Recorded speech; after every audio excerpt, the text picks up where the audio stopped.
Ladies and gentlemen, would like to welcome you to M1's Tech Tip Tuesday.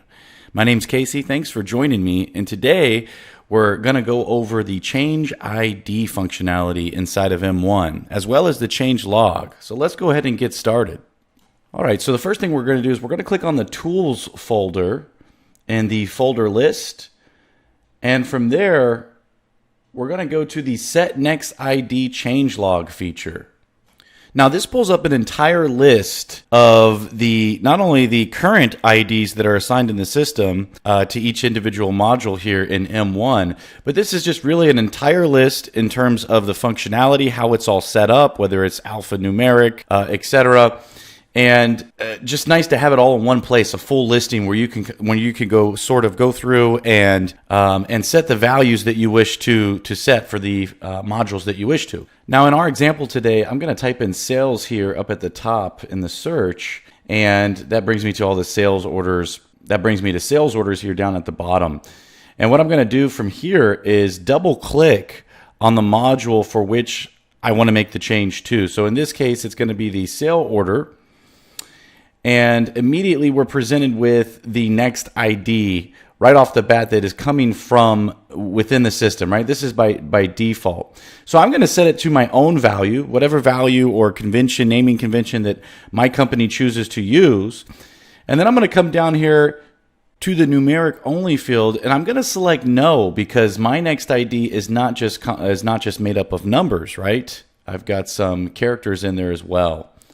Now, because I've selected no, my increment value feature is grayed out. But had I decided to say, through the next ID or something like that, then I would have been able to put in a value there. Equally, I'm going to select auto increment to let the system increment this next ID for me. The nice thing about M1 is you have some flexibility here in terms of what data sets is this going to apply to. So if you have multiple data sets in M1, you can select what database that you want these IDs to be applicable for. And as far as log changes are concerned, do you want this to be recorded at a field level or at a record level? And that will be up to you. I'm going to go ahead and say at the record level. And once you're done, you can simply select OK from here, and this will close out of the ID change log feature. And now, of course, the true test will be to validate if that ID has taken hold inside of my database here in M1.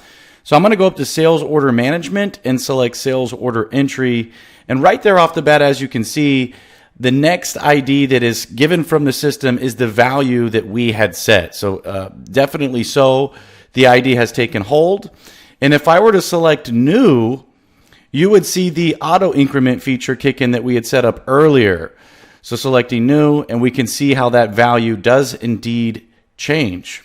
And so, folks, that's how easy it is to set your own naming convention for your IDs up in M1. Likewise, you could always set them up here inside the entry screen. As you can see here, I can set values from here as well.